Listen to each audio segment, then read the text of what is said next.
Local po muna. Local, wala, makapag-collab naman kami kay Larang 8-bit. For the future, hindi pa namin naiisip. Kasi, since binansagan kasi kaming Concept albums. kings of concept albums. So we cannot determine that yet kung magko-collab kami if we haven't written anything yet. So I think we will get there. Pero kung magko-collab kami, we would love to collab with the serious songwriters of our time. Yeah. Like Umpo, like Ariel Buendia, Rico Blanco, right? Diba? Joey Ayala, si Alexander. Sabago. Sino Sabago? Sino ba? Wala na tayo sa bago. Wala na ako. Si Nick gusto ko si Nick. Gusto ko yung album niya. Yeah. Pero maybe si Blaster or maybe si Zil. Oo, kasi hindi namin yung mga bata. ginagamit yung card na yan. Actually, it's a marketing card. Collab. Hindi namin ginagamit. Yung mga gamit, against the flow ko lagi. Oo nga.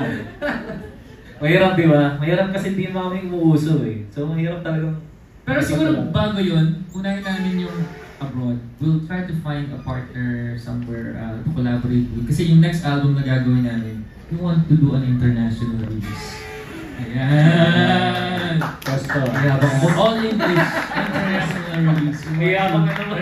So, because yun yung concept tayo ha. So, maghahanap kami ng collaborators within Southeast Asia or maybe outside Southeast Asia. So para transcend or maka-cover tayo ng new territories. Napakahirap. Alright. Challenge na naman.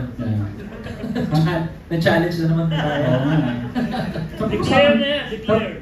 Ngayon pa natin dineclare. Susulat nila yan ha. Parang hindi ko alam yung ano yun yan. Parang hindi yan ang mag-usapan naman. Parang yan ang pag-usapan niya. Kasi parang, siyempre pag magko-concert ka at abroad, siyempre puro Pinoy yan, di ba?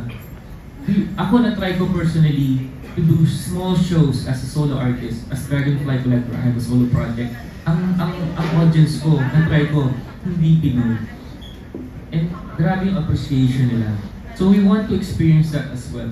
Hindi lang puro all Pinoy crowd. So that's why we're trying, we will try our best for this next album to be, to cross over talaga. Yeah. Kasi yung isang band ko naman, The Camera Walls, all English materials yan. Nagkaroon ako mga fanbase in Southeast Asia.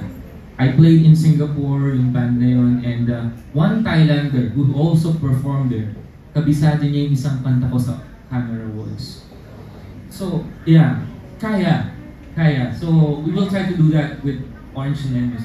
Yun talagang plano ng Moon Lane Gardens to tour it. It's an international release. Yan, hindi na materialize.